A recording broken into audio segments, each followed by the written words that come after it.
Good afternoon, ladies and gentlemen. It is wonderful to see you all here today. I am always delighted to be able to stand in front of a crowd and talk about our county and all the things that we have going on, and it's an especially big treat for me to do that in person today with so many things having been canceled or moved online recently. It's a real privilege to see your smiling faces here and to be with you in person. Last year, when I gave you the State of the County address, I made the statement, counties have never faced greater challenges in providing the services our residents deserve, and that success would always be measured in how we overcome those challenges. While that was certainly true in 2019, I can tell you it's even more true today when our challenges are even more pronounced and when our collective success has never been more important. Going into 2020, my theme and goal was summed up in one word: innovation. Improving the county's established, sometimes long-established way of doing things with better methods and practices and ideas. When COVID hit us in the spring, it only underscored the need for that very effort. Throughout the state and in our own community, we're seeing the need for creative problem solving. In many ways, the role of a county judge is that of a problem solver. Yesterday, Governor Abbott was here at the Emerging Technology Center, visiting with a small group of us about how the community was faring amid the COVID situation. We talked about how we were doing, what our needs and challenges were, and what the governor and his staff might be able to do additionally to help. My report to the governor was that all things considered, and in spite of some higher case counts, our community is effectively managing the situation. Our hospitals and dedicated healthcare personnel have done a commendable job rising to the challenge of COVID. They continue to meet our community's healthcare needs, and because of their hard work and dedication, we continue to have sufficient capacity in our hospitals. School reopenings in Victoria will bring us to a new chapter of COVID that leaves some things unknown and unanswered, but it's clear that the COVID challenges we're experiencing are not unique to Victoria. Instead, Victoria is unique in its resiliency. From the oil field bust of years ago to the flooding and hurricane and pandemic that we've seen more recently, Victorians face challenges head on, overcome adversity, and develop solutions. And those characteristics are crucial to our community because regardless of where you find yourself in the COVID discussion, there's no denying the big negative impacts to our economy over the last several months. Last month, the state comptroller revised his revenue projection for the current 2-year budget cycle. That new estimate showed the state of Texas with $11 billion less revenue than previously projected, effectively taking our state from a solid surplus to a nearly $5 billion deficit in the current budget. That estimate also gave the disclaimer that it carried with it, quote, unprecedented uncertainty. Again, that $5 billion deficit is in the state's current budget. The new budget that the legislature will be tasked with writing early next year will have to deal with the effects of both the current shortfall and an immediate future of high uncertainty and less money. I bring this up because the county is an arm of state government. Texas counties are significantly impacted by the state budget and by the decisions of the legislature. And we know that when facing revenue shortfalls, the state will typically address those by cost cutting, cost shifting, or by use of the rainy day fund. And two of those three mechanisms have a significant impact on Victoria County. Locally, we're already feeling the effects of COVID. We've seen unexpected revenue declines at the county this year and anticipate revenue declines next year. Budgetary considerations are always top of mind for me because as county judge, one of the many hats that I wear is as the chief budget officer for the county. And as the budget officer, I understand that the very economic challenges that we're facing at the county are the same economic challenges that our citizens are facing at home. Businesses have folded, hours have been cut, and jobs have been lost.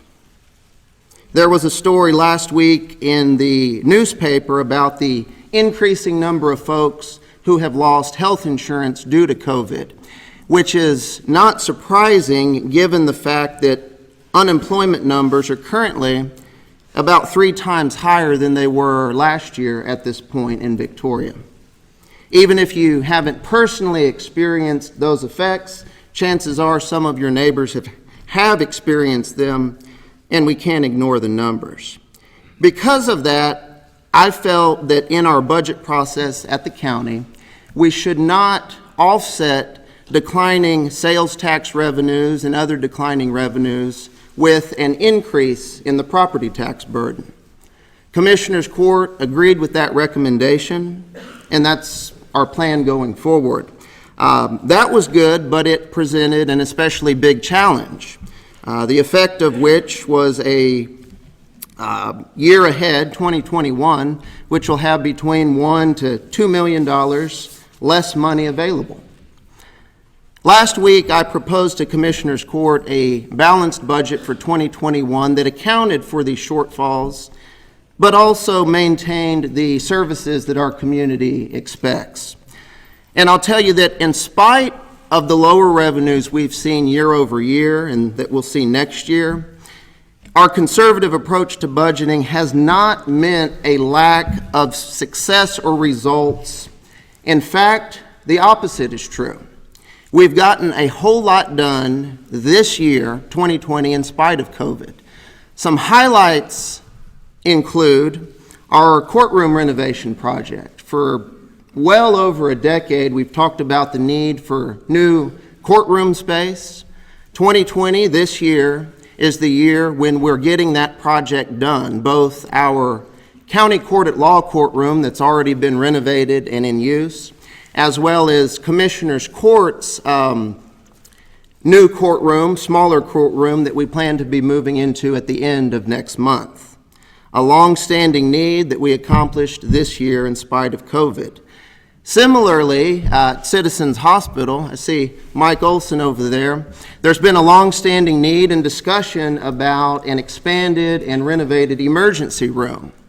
Long-standing need that we are addressing this year in 2020. In fact, I visited with Mike yesterday, and the groundbreaking for that expansion is late September. About, I believe, 30,000 square foot renovation and expansion, which we're very eager to see accomplished.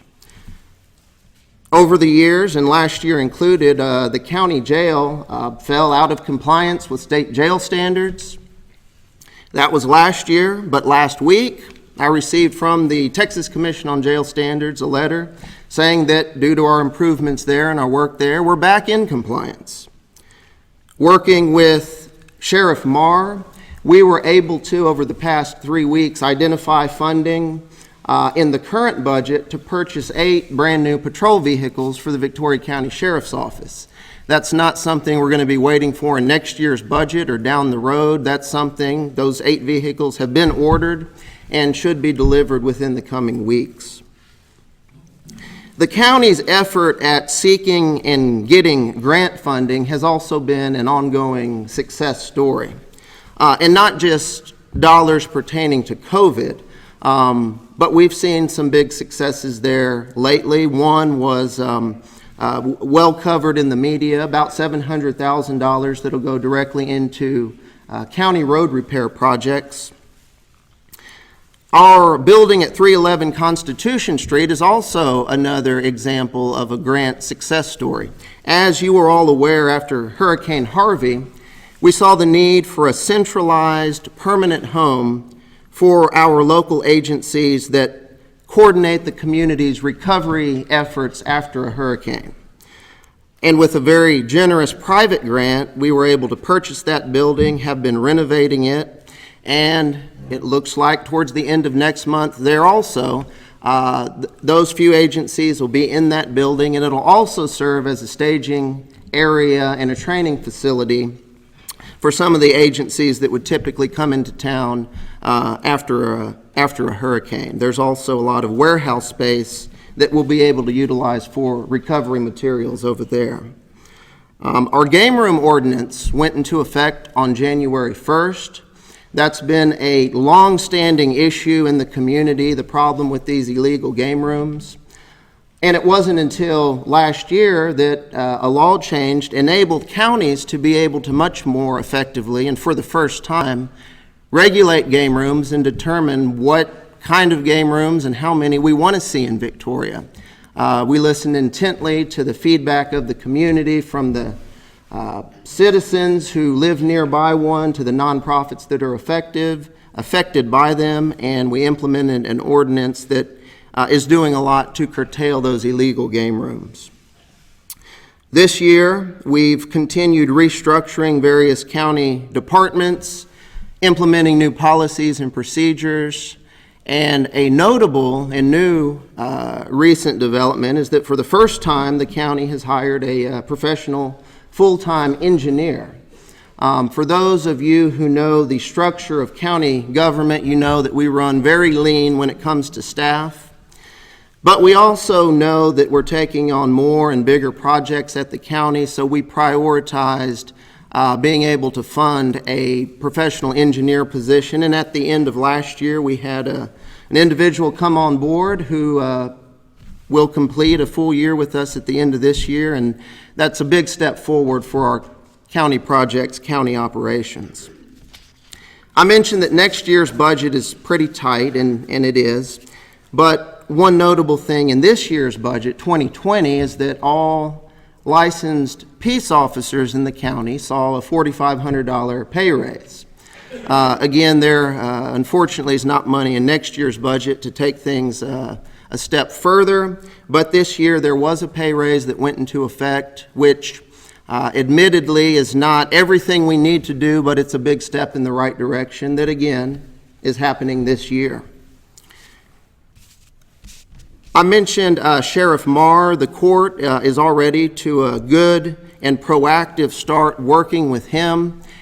As this group is aware, public safety is one of the primary purposes of county government, and the court is very much vested in Sheriff Marr's success. His success in that new role is our community's success, and we'll be working diligently with him to get the SO the tools and resources that they need.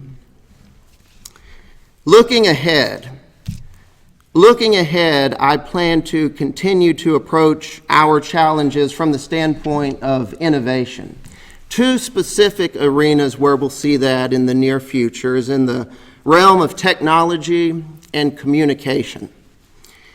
Most people think I'm kidding when I say that when I took office in 2015, there were multiple typewriters in use in various county offices, but that's not a joke.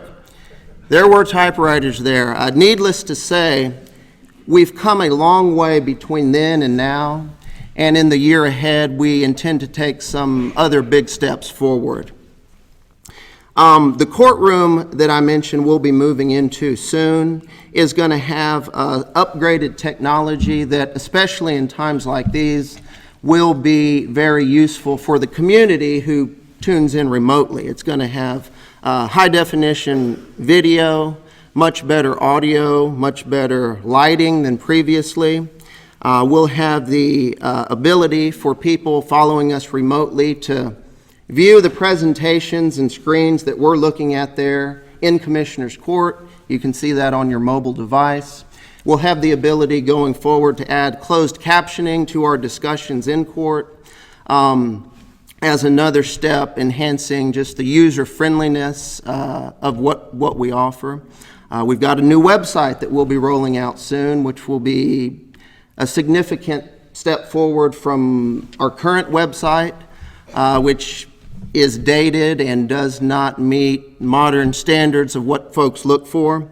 But those are some steps forward right there that we are rolling out now and will be rolling out in the future. Of course, we are now streaming our meetings on Facebook and give the public the opportunity to participate via Zoom,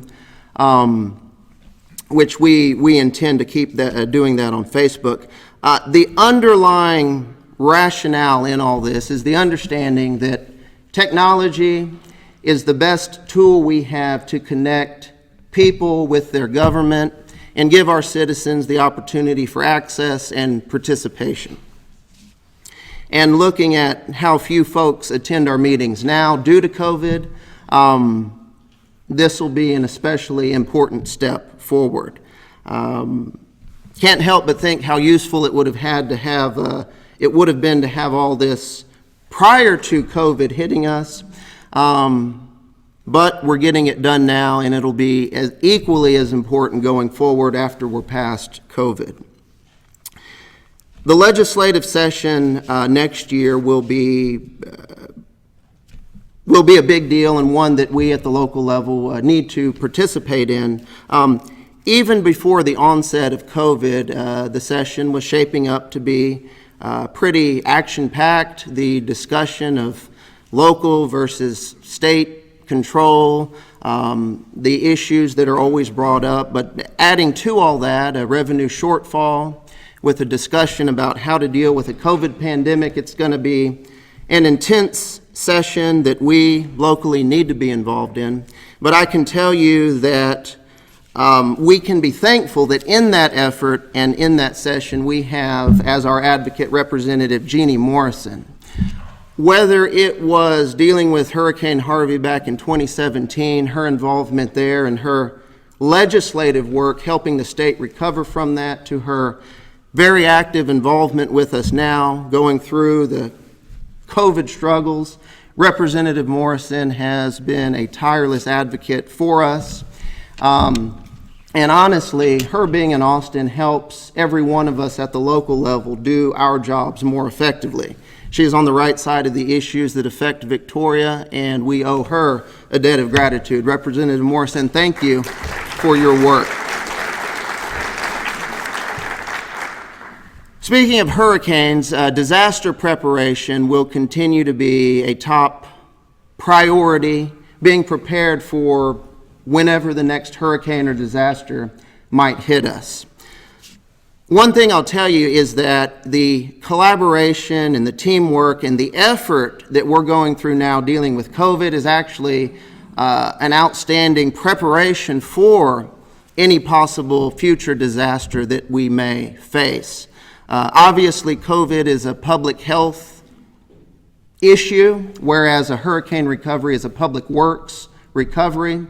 But largely, you've got the same people, the same processes, the same systems in place now that will be the same people, processes, systems, and activities after the next hurricane, and being able to effectively get through a situation like COVID with teamwork, with collaboration, with unity, that sets us on very good footing to deal with whatever may come our way. And can't speak of teamwork and unity without acknowledging our Mayor, Raleigh McCoy.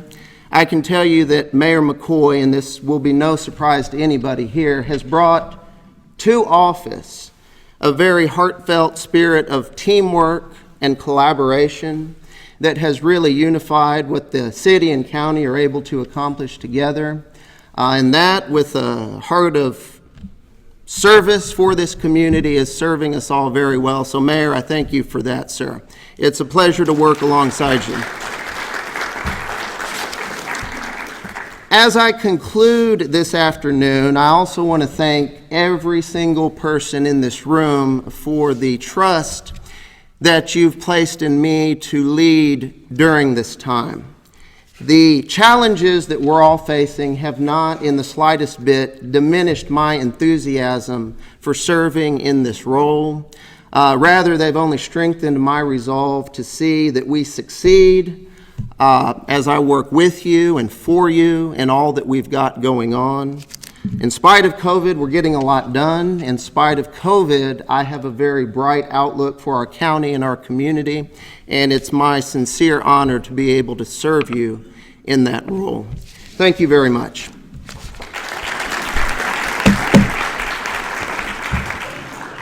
A few minutes for... Yeah, we've got time for questions. We've got time for questions. Jesse. Great presentation. So as you look, you have this is a year. What are the areas that are impacted? Savings. What do you see in there? Excellent question. Excellent question. We cut a lot out of the budget without affecting services. How on earth did that happen? Good question. The biggest ways we were able to do that, and I owe a lot of thanks to our 4 county commissioners, we moved funding out of Road and Bridge to our general operations, and were able to plug that hole in Road and Bridge with the grant I mentioned for about $700,000. So although we're diverting revenues from Road and Bridge to general operations, the community won't see the effect of that, won't see a shortfall due to that grant that we were able to get. And that grant is, thanks to the legislature, Representative Morrison, that funded counties that were impacted by oil and gas activity. So Road and Bridge giving up some funding was a big one. Aside from that, we concentrated on non-departmental operational expenses. It was a priority to, if possible, not affect staffing levels in any office in the county, and we were able to achieve that by cutting back in non-departmental. Things like that include contingency, various professional services. We don't have any big projects planned for next year due to the fact that we're actually wrapping up and getting a lot of them done this year. But it's Road and Bridge and it's non-departmental operational expenses, which in many ways have been offset by some grant funding. So in spite of the shortfall, it's not as bad as it could have been, and I'm really pleased with the way things have shaped up there. So great question. Other questions? Tom, what's your question? Oh, no, don't. You're free to. Free to leave.